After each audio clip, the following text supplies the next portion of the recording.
to the Cinementalists. Noun, plural. Definition, those whose love for movies runs so deep, they can't help but do a podcast about them.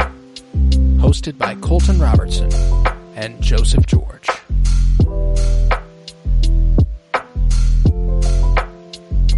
Hello everybody and welcome in to the Cinementalists, and we've got a real fun episode for you today. We are discussing ALMA'S RAINBOW. It was released on June 23rd, 1994, the oldest of this month's releases, and it was written and directed by Ayoka Chenzira.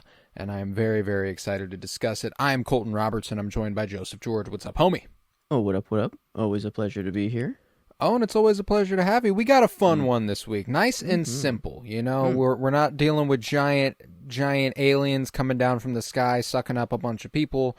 We're not dealing with the fucking devastating nature of the prison industrial complex on black communities. We are just existing with a few people this week with ALMA'S RAINBOW. How are you feeling about it? Yeah, very nice. A very nice change of, not to say that If Beale Street Could Talk, is not a very great movie still. Fantastic movie. And fantastic. I'm not dismissing them on quality.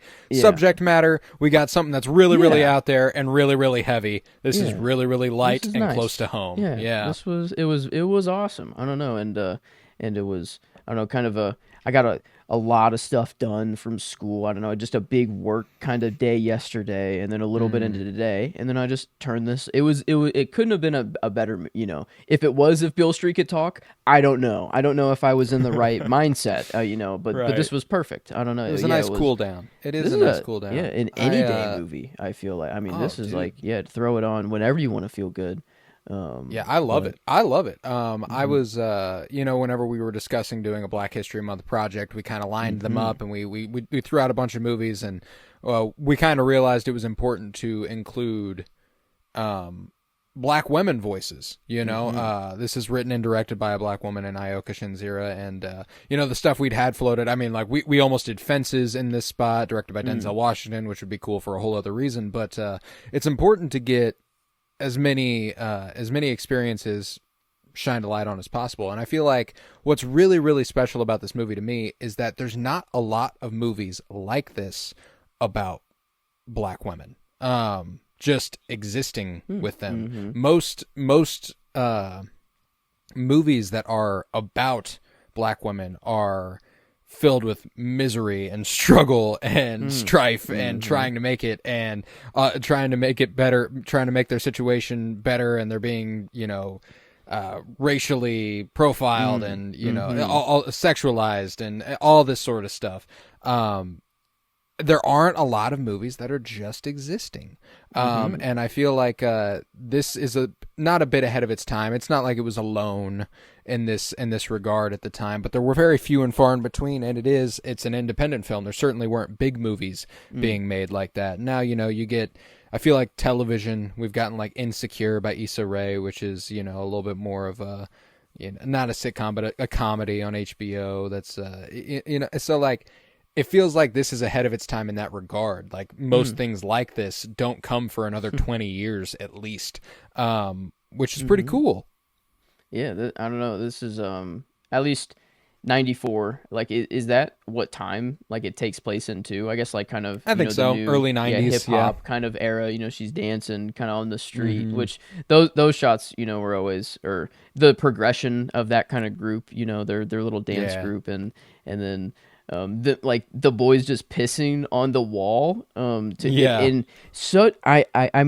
The weirdest connection. I had a dream where just a child, I don't know, Bret Hart, if you remember him from. I do remember from Bret home. Hart, yeah. I had a dream where he was in my living room and he was just pissing on the wall, and I'm like, I almost was so inclined to like send him a random text and be like, hey, I had the weirdest dream, but I just have to know, like, did you piss on a wall, like for any reason? I don't know.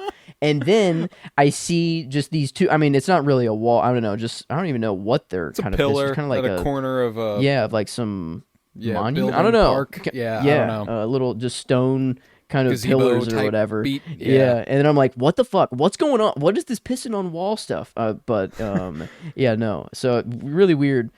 connection there, and then the That is backflip funny. too. I think The it yeah. and then I get to the back. I'm like, man, there's kind of too much going Privately, on right now. for those that don't know, me and Joe were texting back and forth last night about a potential project idea, and something came up where we were like, things that connect movies that are so thinly veiled that like it would be hard to even connect them if you didn't know exactly what connected them.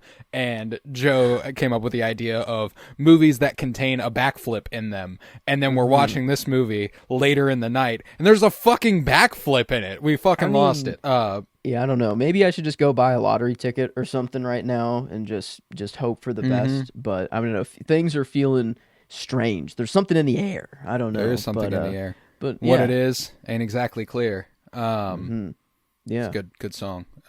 Buffalo Springfield, strongly. There's something happening in here, and what it is ain't exactly clear. You've definitely heard it.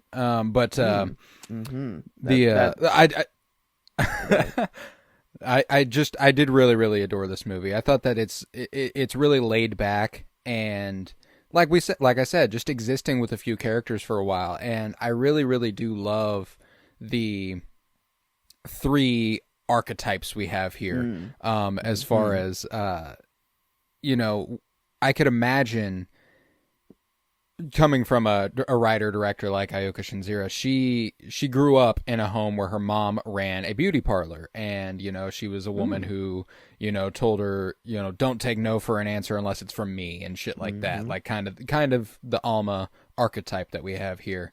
And I like to think that there's a little bit of she's projecting herself onto all 3 of the characters at present, kind of what she wants to be, who she was, who she could be, and like all of them are her in a way, though, and I think that that's something that makes this movie really, really personal, is it kind of explores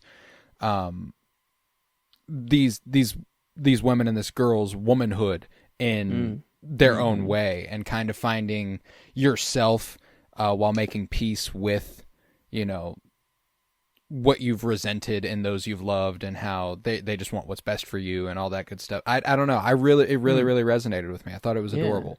It does feel like kind of the perfect, combination. It like the perfect person, if you could craft one, is like a combination of the 3. Like you have, you kind of need some strictness or, mother-like qualities, structure, or whatever for some things. But then, it's nice to not be so heavy on yourself and to live life more. Everybody's got that freewheeling eccentric aunt. I don't know what it is.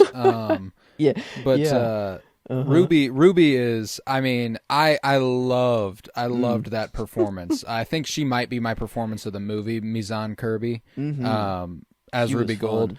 Yeah. She was so much fun, dude, and you could tell she was having a great time. One of the things that I really love about this movie is that all the leads, they haven't gone on to do much. Specifically in movies. And I don't love that. I wish that they would have had bigger careers. They kind of deserve, but they're theater actors.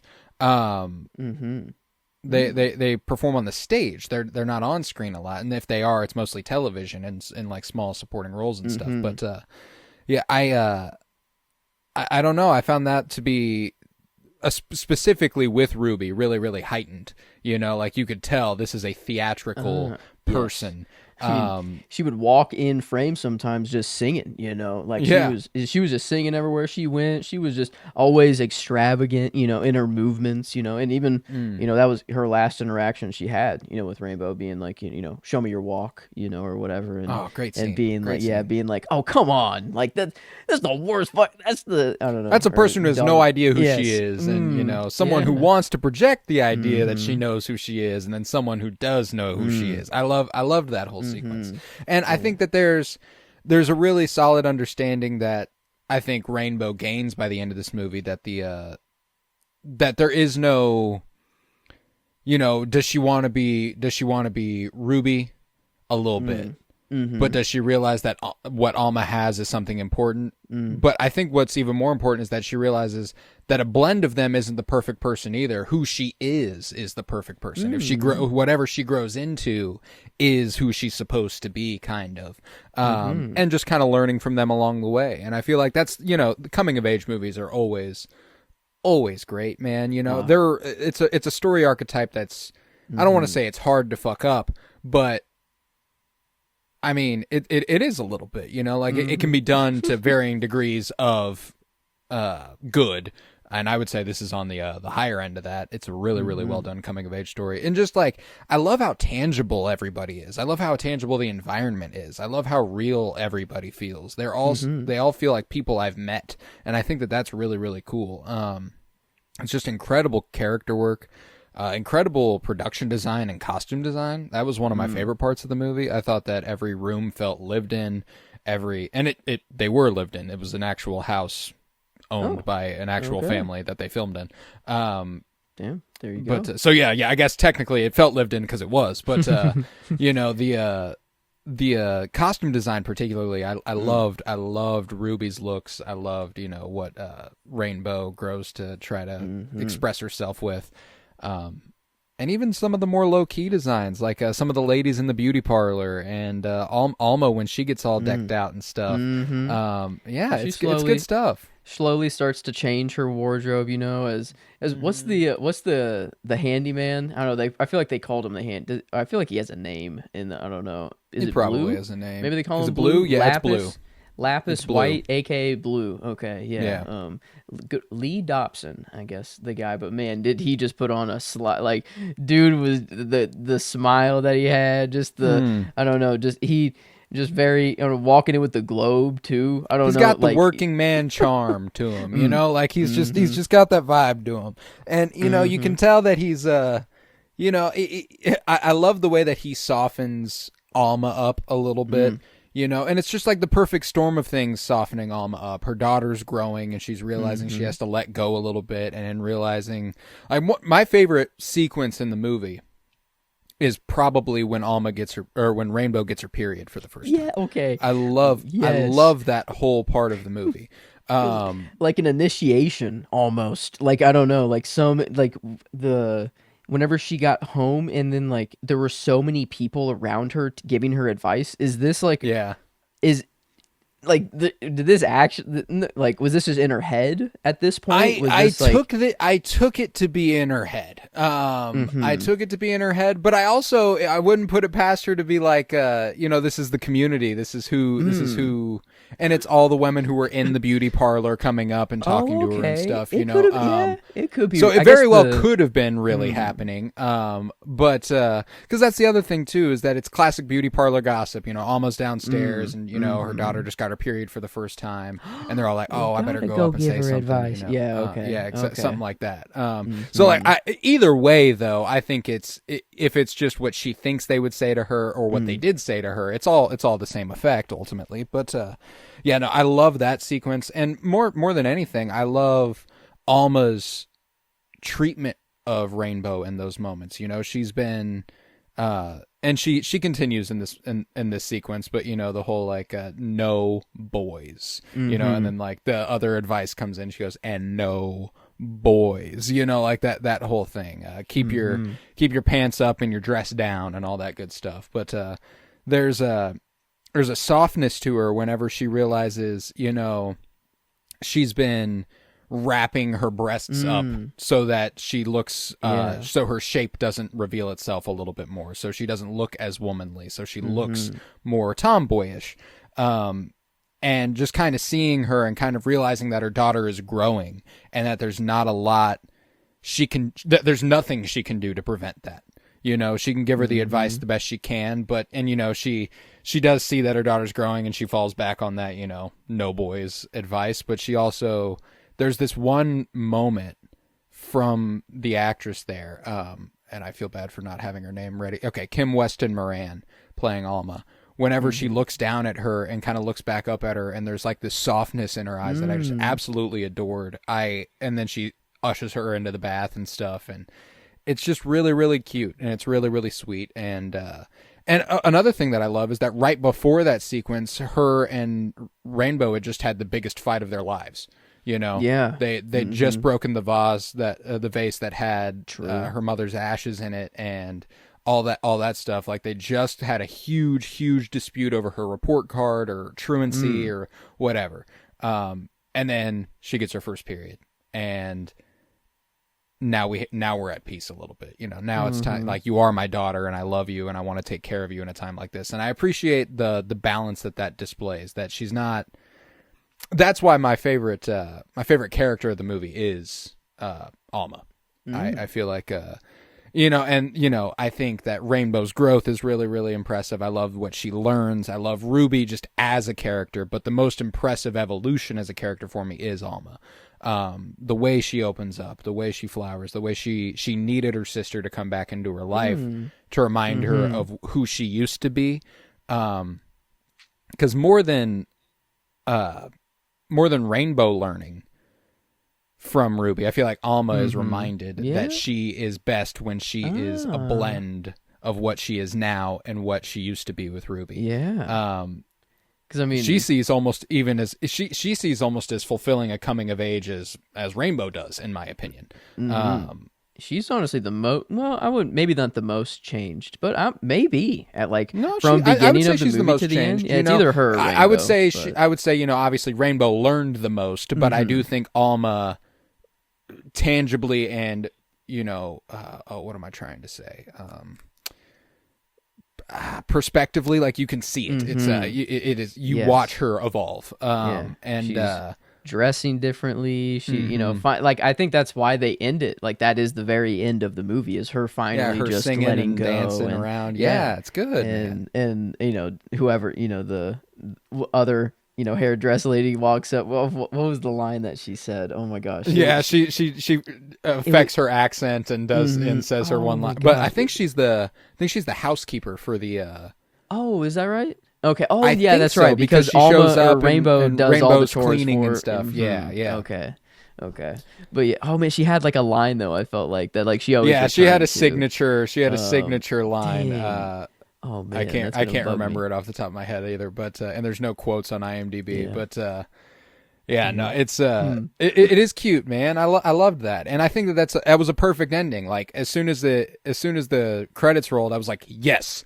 That because I think the movie focuses so much on Rainbow that you forget the title of the movie is Alma's Rainbow. Like, it is literally about her relationship to her daughter and how her perceiving her growth influences her growth. And I think it's incredibly well done. Like, one of those movies where it's not slow going or anything, but like I said, it's just existing. It's just kind of, one thing after the other. And it's a really independent film.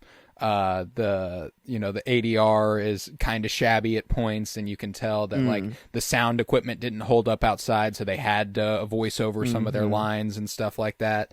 And some of the cuts are really abrupt, like the prom sequence intercut with the fight that Blue and Alma are having. It's like really abrupt at points. You're like, oh, we're back here. Oh, we're back there. But that's charming. I don't know what, like, it wasn't gonna win. It wasn't gonna win an award for best editing. It wasn't gonna win an award for best sound or anything. But they're making do with what they have, and that's the best you can do. And I think that's fucking awesome. Yeah.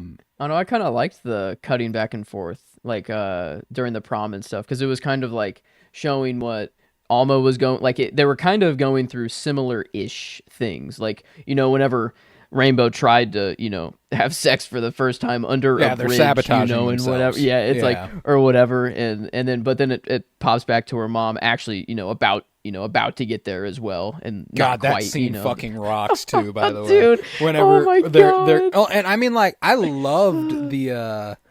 I don't. That was a really, really intimate scene. Also, by the way, where I was like, "Damn, okay." They were getting it. Yeah, they were getting there. I mean, Blue was moving them hips, bro. Yeah. But there's a reason he had his hat, on his lap after. Yes.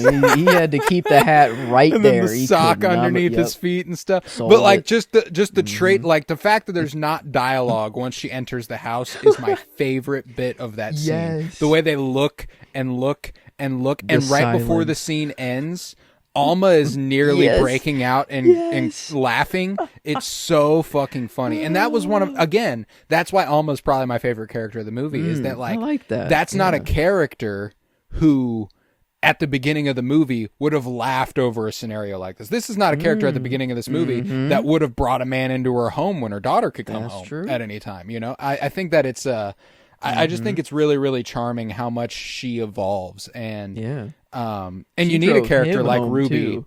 Oh no, she was the one who got in the truck, and like I kind of like their argument they had there. You know, like they kind of got real for a second. They were all, you know, they were both kind of putting on their, I don't know, maybe their honeymoon phase, whatever. He was acting all smooth and whatever, but then it was like, no, like I'm not going to be putting up with any bullshit. You know, I'm not just going to run, you know, let my heart, or what you say, like put my heart on my sleeve and let you run away with it or something like that. And he goes, I'm gonna be honest too. Like I'm a hardworking man, you know, and I try, you know, I know they just both got real for a second there. Oh yeah. He's like, and I love being around you, but I'll be damned if you're a pleasure to be around, or something like that. Like it's there's a real contradictory thing he says at the beginning that like perfectly sums up falling in love with a person and spending every moment with them. Yeah, it's so funny. I don't know. I like Alma. Like now that I'm thinking of it, she probably is like the character of the movie, because it is really her relationship with Rainbow that is like the more important aspect to everything. Because like there is like this period of jealousy a little bit, or maybe Alma's not truly jealous, but she just notices that, you know, Rainbow's taken more of an attachment to Ruby than I think than a her. flare of jealousy is fair to assume there. I think she's jealous of the person Ruby is. Like it's kind of like Alma doesn't have the privilege to be as freewheeling and floating as Ruby is. She has a daughter. She has someone to support. She has obligations. She has things she can't let go of, you know.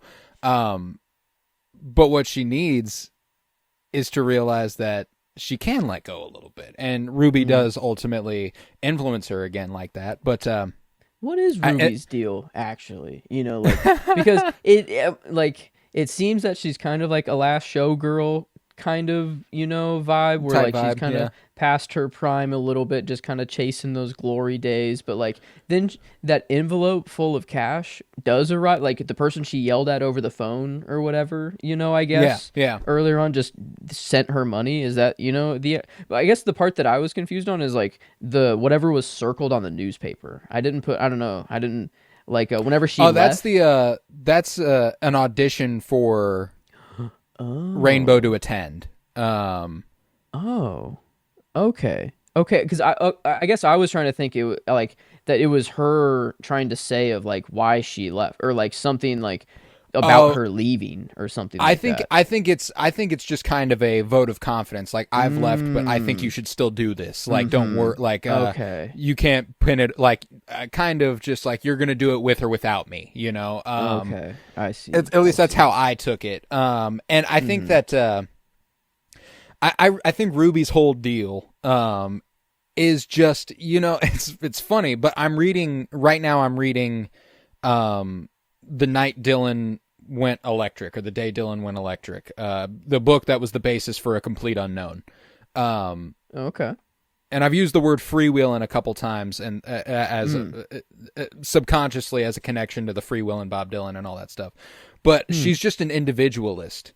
You know, like she doesn't want to be put in a box. She doesn't want to be defined, you know, she is yearning for days past and stuff, but she has attained a certain degree of success, but now it's kind of gotten away from her. You know, she can't even afford a taxi into the city and all that good stuff. But, you know, I think that there's kind of a performance she's putting on. That she kind of lets down whenever she gets into the car with that with one of the gentlemen who's going to drive her into the city. He's like, I'm not your chauffeur. You don't need a chauffeur. What is it you need? And he, you know, she says, you know, I go back to these places that I used to go all the time, and she essentially says, like, you know, my old stomping yards, and I don't even see my footsteps there anymore. And she finishes it with life is just one big memory, ain't it, sugar? And that's my line of the movie. I think that that's just, you know, I mean, it's a poignant sentiment. It's not strictly pessimistic, I don't think, you know, because, you know, whenever you hear all the time when you get to the end of your life, all it is remembering what your life was, you know. I recently watched David Lynch's The Straight Story for the first time, and someone asks the main character, what's the worst part about getting old? And he says, remembering when you were young. Damn. Wow. You know, like, and yeah, like that's real shit. Life is just one big memory, Yeah. you know, like eventually, and I'm sorry, I'm going to keep connecting a bunch of different stuff, but, I saw just a Blue Sky thread recently that had a really, really great take that was like, someone, I can't remember what people it was, but there's a group of people who view the passage of time as the past is what's in front of you and the future lies behind you. Like you are able to perceive and look at and evaluate what's in front of you, the past, and you're walking blindly into the future, but you need to take you need to take what's in front of you and inform that. And I think that's an interesting perspective, you know, and I think that that's something that Ruby could benefit a little bit from, you know, because, you know, to connect it to Alma and her need to let go, you know, there's an argument that Ruby needs to see a little bit of the growth that she's inspiring, you know, because she is this individualist, like, you know, and there's something to admire in her independence, obviously, you know, her unwillingness to be like, whenever Alma's like, just come home. And she's like, nah, I've got places to be. I've got things to do, you know, like, you admire that she is so like, I'm going to keep going. I'm going to keep doing my thing. But, you know, we all need a home, you know, and she even says like, home is just a place to hang the hat for people like me. And so there's a certain degree of self-actualization also where like, there's nothing to really feel bad about for her, but you do wish that she would stay home with Alma, at least for a little bit, you know, with her niece and with her sister. And then the little tickle fight they have and everything. It's sweet, you know, and I think that they have a really poignant relationship that, you know, is very, very sibling. Would have been nice if she just didn't leave like that, I guess, you know. That was kind of the only thing that was like, I don't know, kind of. I just liked having her around. She was just very bright. And you're right, like costume design wise. Yeah, she was also, I think, the one popping off the most. Just yellow. I love I don't know. Yellow's just really. If you can, I don't know. Seeing a yellow dress, that's just rare. I feel like I don't know why. That is just it always pops. Yeah. But no, like they I guess it was with the. Oh, what do you call him? Not Undertaker. Is it Undertaker? The mortician, the guy who, the mortician. Who led, you know, he was talking. I had a line that I was thinking of that might be my favorite of whenever he was just. I think it was his. I don't know if it is his daughter, but it's whoever works at the morgue, and she's kind of like preparing a body. And then I don't know, mortician guy just walks around and gives a lecture, and then as Undertaker's leaving. I forget WB. He had a super long name. I remember. I don't know. Told, or whatever. But the girl just says like, "Girl, be glad you're dead." And I remember That's just saying, Alma. "Oh, that is Alma." And she's doing her hair for a funeral. Oh my gosh! Wait, the Alma's because she was like she's preparing doing the hair. She's brushing the hair for a funeral. Wow, that was Alma. Okay, I guess I wasn't even thinking of who that was sitting there. But that's even. It was also really dimly lit. It wasn't very. I guess I'm reevaluating it as Alma. I didn't really. I think because she's brushing her hair, and I'm pretty sure she's preparing her hair for a funeral. Like she's going to be dressing up her hair so that she looks good in an open casket. Okay, girl, be glad you're dead. Yeah, but that was the only, like, I said, like, before she said the line, I'm like, man, be glad you're dead. Like, I literally, like, that was just what was running through my head. So when she said it, it was just like a nice laugh, like a nice chuckle. Yeah. But the I guess this was all to say that I think the actual line of the movie that I might actually go with was whenever Ruby did leave and Rainbow, I think, is in bed, you know, with Alma, and then she's like, you know, like why would she do, or why didn't you tell me, or like what is some reason. And I think the line she ends on is like, people like her just have to keep moving, or so. And then it's just they both just kind of embrace and just kind of like sit in sadness for a little bit. But man, I mean, yeah, it was like Ruby like, I don't know, I felt like Rainbow would obviously be the main character and the one I would take the most away, but I think like now talking about it definitely is Alma, but I feel like Ruby is kind of just like that the catalyst that kind of like Oh yeah. that got all, because like she was gone for 10 years, you know, like they've been living their life like this for 10 years, and Ruby has been in Paris the whole time, and then she comes in for, I don't even know how long does this span, you know, Bon like anniversaire. Yeah, yeah, I love, she's singing yeah, happy anniversary. I don't even know what the anniversary was for, by the way. What was the anniversary? anniversary. Is that That's the I don't- party they're having whenever she shows up. I guess I never really Oh. perceived what the anniversary party was for. Anniversary. Because there's like a banner that says happy anniversary, and I don't know what, Oh. I guess I don't know what the anniversary was. Is it for someone else in the shop maybe, or is it one of them? Is it It's one for of the their shop itself? anniversaries? Oh, Is it for the maybe? shop itself? Like the shop's Like been open that long? 10-year Because it was anniversary? in, yeah, it was in, and she left and formed the Fabulous Yeah. Flamingo, and yeah. That's So probably what literally, it is. just has been 10 years since they've even talked. Like even it was that splitting up moment right then and there. Like I guess that. Wow. Okay. By the way, I love the black and white flashback shots. I think that is some of the best stuff in this movie, and it really, really contrasts, you know, the vibrancy that this movie possesses, because it is colorful, dude. I love one of my favorite looking sequences, and it's, I mean, I'd imagine that most people would feel this way too. It's just whenever they're sitting in the yard and they're surrounded by the shrubbery and stuff, all the bright greens and blues of the night sky and stuff, and she's wearing bright red, and her lips are done in a bright red lipstick and stuff, and they're talking to each other. It's great visual experience. And you know, I mean, the prom sequence is gorgeous. The streamers kind of hanging from the ceiling and the smoky, hazy ground, and I need to bring her that walking back. across I the don't know, string. that vibe Yeah. of a party. Streamers, those are like, I don't know. I feel like those are everywhere and like super cheap, but like just literally hanging up streamers, make it a lost little art. foggy. Boom. I don't know. That is all you need. And like That's a vibe. That's a vibe right there. But yeah, no, that kind of, if I do have like a favorite sequence, I think it probably is that, like from prom until awkward sex walk-in, you know, and then laughter at the end. I don't know what. Great I part. mean, yeah. Did you don't have one of those things that you're supposed to have in these situations like these, you know, and like, man, when is the world ever gonna, when are things gonna get perfect for me, you know, like as if he did have a condom in that situation, as if that's like the perfect way That's to what lose your perfect. virginity. When is stuff gonna start being perfect? like- Yeah, I loved, and again, that's just a perfect fucking teenager moment right there. You know, like when are things gonna start being perfect? Never, honey. Yeah, no. It And that's only the gets thing too, is worse, that she's actually. perceived. And that's why Ruby is another important character, you know? Like, she's only ever perceived Ruby as perfect. She perceives Ruby That's as an ideal, this is what I want to be. And then she just leaves. You know? She just leaves and doesn't say bye. Yep. You know, Some and that makes her lingerie, I realize... guess. Yeah, and some Yeah, it leaves earrings or lingerie and stuff. whatever. And, you know, there's something funny about that. But...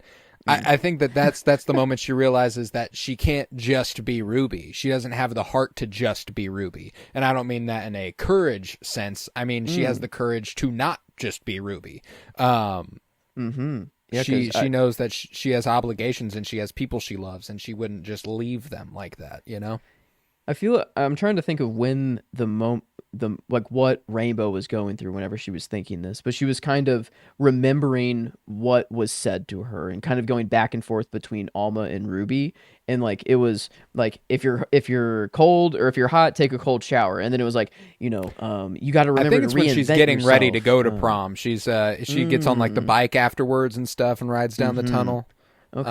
I think it's when she's putting on her makeup and stuff that she's hearing all that. Yeah, and it's I like think I might be wrong, but I'm I pretty feel sure. like at least what I took out of that part was like her mother's advice is just kind of like very practical, but very, you know, it's useful, but it's like, you'd really want, you know, at least to be told like, no, you're like reinvent your, you know, or do whatever you want, be yourself, reinvent yourself, you know, I guess like, and that's like just what she is attaching to at the time. That is what she's about to go to the prom, and then I think that like Ruby's like, yeah, get after it, go do something, have some fun, and her mom being like, don't ever do Yes. that. It motivates her to go there, Yes. dance, maybe have sex with what's his name? He's got a fun name.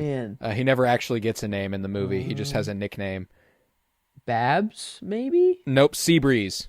It's Seabreeze. Wow. Is it Babs and Seabreeze, or is that the two? I think he's Pepper. Pepper and Seabreeze. Okay. Pepper and Seabreeze. Okay. I'm not sure which one Babs is. Probably one of the ladies in the... Jennifer Copeland plays Babs. Never mind. Yeah. So, Babs. Maybe just. Is that the housekeeper? Maybe. It might be. It might be actually. Now that you bring it up. Regardless, though, I guess the two dance boys. Yeah. Yeah. Seabreeze and Pepper. And they have funny parts in this movie too. I think that they obviously, Pepper specifically brings a certain objectification of women to the table that, she feels the pressure of, and, she feels like she might need to kind of bend herself to fit the image she's supposed to fulfill for a boy like that. But she also resists it, and she refuses it, and, she hangs out with them, so she binds up her chest and all that stuff. I don't know. It's really, really interesting. I think that I don't know, man. I really, really just loved it. I think it was so much fun. I think it was so cute. I think it's one I will certainly visit again, which is cool. I didn't really anticipate that for it, especially since, we talked, Nope, If Beale Street Could Talk, and next week we're talking Sorry to Bother You. This is the only blind spot I had, coming into it. Those are all much, much bigger movies, and I want to tell you just how much bigger. I've got numbers for you. Okay. So, we'll start with Nope. Biggest movie by a lot. On IMDb, it has 290,000 ratings. Damn, okay.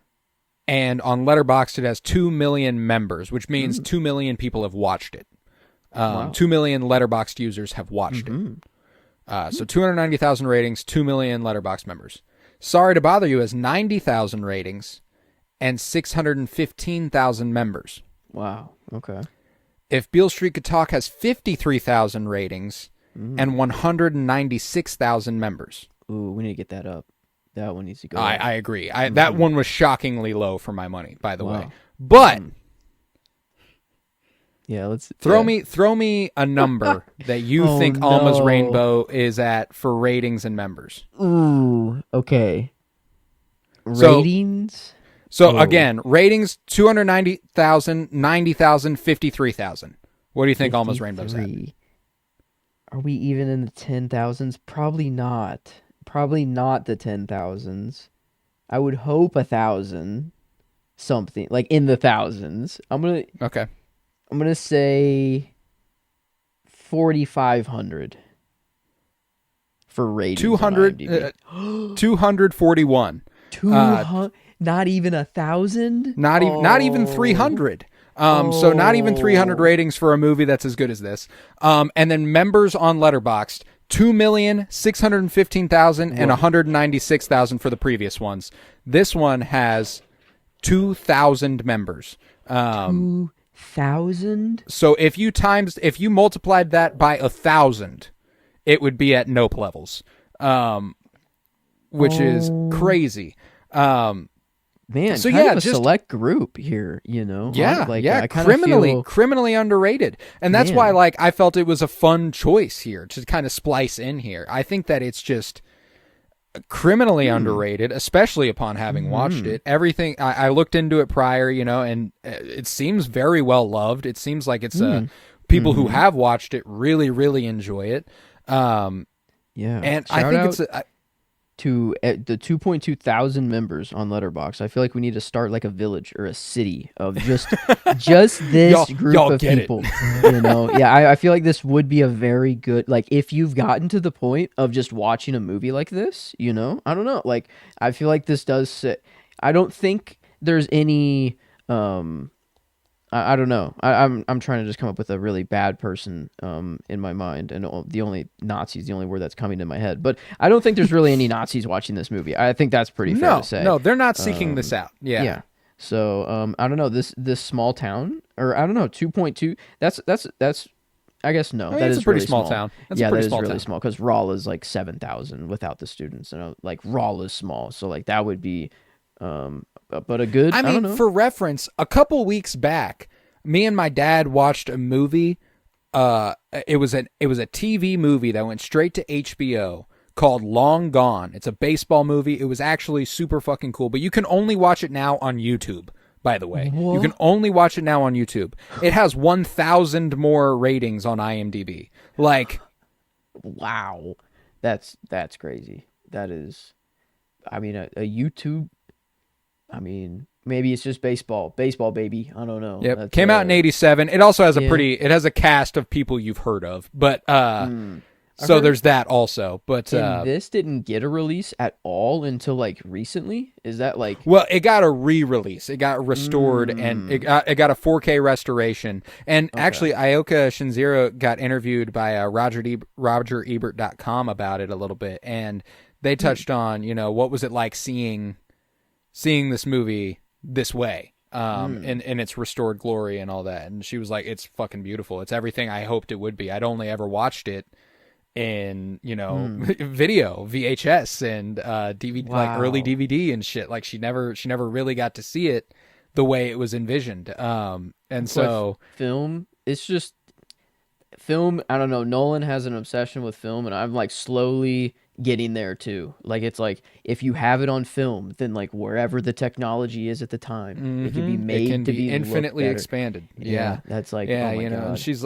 and that was what she said. She was like, it was beautiful. It's everything I'd hoped it would be 30 years ago. Wow, man. That would be cool. Like knowing, like that's an even smaller group of knowing, like the people who knew what the movie actually looked like in its full glory. And then like, I don't know. And then nowadays everyone can, I don't know. Yeah. Yeah, I know. I'm like, I want to buy this on Blu-ray. I've got that. Like you can get it on Blu-ray now. And that's not something that you could have done even 2 years ago. So that's fucking cool. That's why stuff like the Criterion Collection, why Kino Lorber, these different places that are vying to preserve movies rock. I love praise. those. So yes, big praise. I can praise. get behind it for sure. Because even I don't know, this was the first time I've ever looked at the Criterion Channel, and them just having the live thing. That's like That's crazy. I don't know. That would be just be any movie on at any time. You could just turn it on, and that's crazy. I don't. Yeah, but that's how it was. I don't know. You didn't like. I don't know. I feel like movies. I don't know. Like that's you just had a movie channel. I don't know. I feel like I'm forgetting on what number it was or whatever. I guess different for everybody. But there were you just be like, oh, this is on right now. And if it was 30 minutes into the movie, you'd be like, well, I don't care. I'll start here. And like, I don't know. I've kind of left that. I feel like if I'm going to watch a movie, I have to dedicate like the whole time and make sure I watch everything. And I guess, I don't know. I feel like if a movie like warrants that respect, then it's in a different tier of movie. But I don't know. I would like to just be able just to kind of throw on like something in the background. I don't know, just have doing movies the channel on surfing type time. shit. Yeah.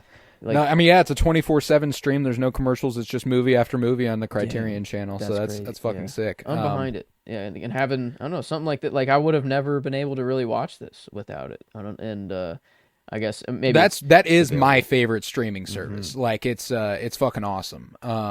Man, yeah, because they've got like preordained collections that they've put together for you. Like dang, you can surf those and just kind of carve through them. It's a lot of fun, and this is on the Criterion channel for anybody who is interested in watching. Do they have any open career positions at Criterion? Right? Can I work there? Criterion.com/jobs, is that a thing? I'm gonna figure it out. But yeah, man, I don't know. I don't have much else to say on Alma's Rainbow. I just know that I absolutely adored it. I think it was a great time, and I'm excited for next week because we're back on some crazy bullshit with Sorry to Bother You. But nice change of pace. Definitely liked the warmer, cozier comfort movie this week. It was very, Nope. I do love Nope. I'm not going to complain about Nope or If Beale Street Could Talk. But yeah, no, this was a delight. A very nice, a nice change of pace. Yeah. Nice change of pace for sure. But we'll go ahead and give this bad boy a rating. But before we do, I'm going to tell you about our giveaway, Cinementalists giveaway. So what you can do to win a Criterion Collection Blu-ray edition of both Certain Women and Paris is Burning, couple of great movies, one of which is one of the greatest documentaries of all time, Paris is Burning. And you could win a $50 Letterboxd patron status membership. 1 year, I'm willing to throw it down. That's 3 things you could win. 3 things you could win by doing a few simple things. You can subscribe on YouTube. Look up the Cinementalists. We're there. Subscribe there. If you can't do that, contact me. I've already had a couple people who are like, I don't use YouTube anymore. Is there any other thing we can work out? Yes, there's something we can work out. Just hit me up. And the way to do that is on Blue Sky at Colton Robertson. There's also my pinned post there at Colton Robertson that has all the details for the giveaway. And so if you just contact me there, we can work something out, especially if you can't download episodes. Like if that's not something you can do, I can send you a direct to download link. Everything will be fine. So yeah, YouTube and download, that will automatically give you one entry into the contest. There are other things. You can like and repost that post on Blue Sky. You can respond to it and tag somebody. That'll get you an additional entry. And the big one is downloading every available episode. We have over 40 episodes. If you every episode you download is an additional entry, and that could cause you to win all 3 things. I want 3 different winners. I want to spread the love, but if somebody's dominating, somebody's dominating. It's just how it works. That's just how things go. So you got to check that out. Enter the giveaway. Have a chance to win a couple of movies, maybe a Letterboxd membership. Could be a lot of fun. So yeah, at Colton Robertson on Blue Sky for the extensive graphic details on the pinned post. Colton Robertson, Blue Sky. But yeah, all right. Let's rate Alma's Rainbow. So, we talked about Nope. We talked about If Beale Street Could Talk. Now, unfortunately, I don't think this reaches those heights. I think it's a better written movie than it is directed. I think it is I think it's a really, really impressive achievement of low budget independent cinema. But because of its constraints, it does fall short of being as good as either of those, which I think a lot of movies would. That's not something to kind of be upset about. It's okay. But, yeah, it's okay. And I think I'm right there with you. Like, yeah, it's very authentic. Like, I didn't ever really question anything that was going on, or it didn't feel like it's like, oh, this is just movie situation type thing. Like everything just, it's real shit. I know, yeah. It's real shit. You were just kind of living with them, and I think writing is kind of the biggest part. Like, you gotta just, I don't know, this is something you just gotta know, and it's I don't know, the tick tick boom advice, just kind of write what you know. It feels like this was very, very personal, and that, I don't know, could just feel it. So yeah, I don't know what like the cap or like the ceiling for like something like this. Like, I feel like, we've been in the 9s, with all the this is stuff, 8 something. But yeah, I and my gut took me straight to 8. 8 out of 10. It's a great movie. I think that it is a great movie to look at. There's some beautiful shots every now and then that I'm just like, oh damn, all right, like there's one where Alma's standing in her living room. The light's kind of pouring in through the windows, and it's just her standing there alone. It's a gorgeous shot, and I was just kind of like, oh, okay, goddamn, beautiful colors, beautiful costume design, beautiful set design. Beautiful writing. I'm like, it's a good fucking movie, man. That's why I'm like, I would even be willing to elevate it as high as 8.5, I think. Yeah, like a B. Yeah, I don't know. That does that sound. It does sound a little.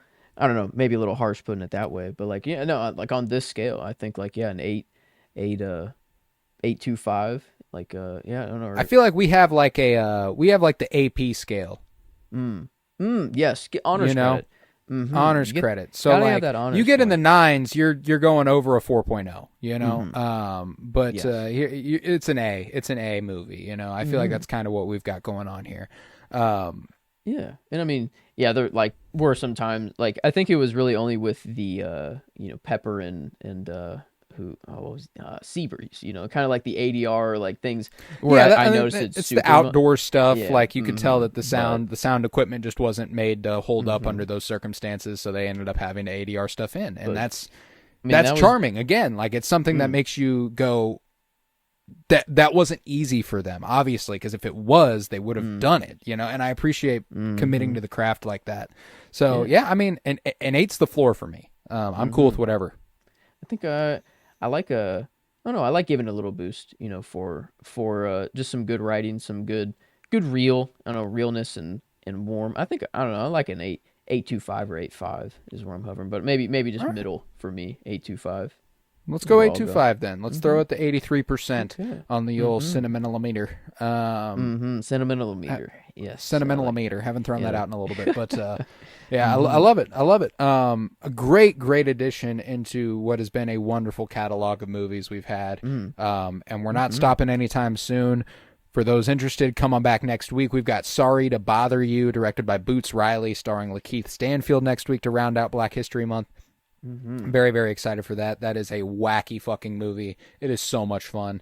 You're going to have to check it out if you haven't, and then you're going to have to come on over to the Cinementalists and listen to us discuss it. So we've got that next Friday. And then we've officially decided on what our March theme is going to be. We are doing sci-fi, science fiction March, just kind of broad, anything there. And we'll dig into the specifics of what movies are coming in March next week on the Sorry to Bother You episode. Because we've got a really good idea. We've got a solid foundation of some good-ass movies. We know a few of them for sure. We just need to nail down the last couple. But yeah, so we got a lot to come. We got Joe's birthday next month, so we are going to be doing a nice little special episode for him, the way we did for me back in January. So yeah, we got that to look forward to. But yeah, I think beyond that, I can't really promise you what else we're doing right now, as it is, we're recording a month in advance. It is the end of January, and this is coming out towards the end of February. So, we're doing something somewhere. But the best place to know is at Colton Robertson on Blue Sky. That's where I post everything that we're doing. I've officially given up on maintaining social media pages for the podcasts. It's just not as people don't resonate with it as much. They like the people behind it. So I try to post that a little bit more. But yeah, so at Colton Robertson on Blue Sky, it's officially the only social media I'm on now too. I've deactivated my Twitter. I've deleted Instagram. Blue Sky's the only place I'm at. But yeah, so find me there, contact me there, see everything we're doing there. Leave a 5-star rate and review and download wherever you might be listening. Yeah, that's important. 5-star rate and review, download. I would like that a great deal. But sorry if you just heard my dogs bark like crazy. Someone's at the door. But yeah, I was Colton Robertson. I was joined by Joseph George. Thank you very much, homie. Oh, thank you for having me. It's always a pleasure to be here. Oh, and it's always a pleasure to have you. And remember, life is just one big memory, ain't it, sugar?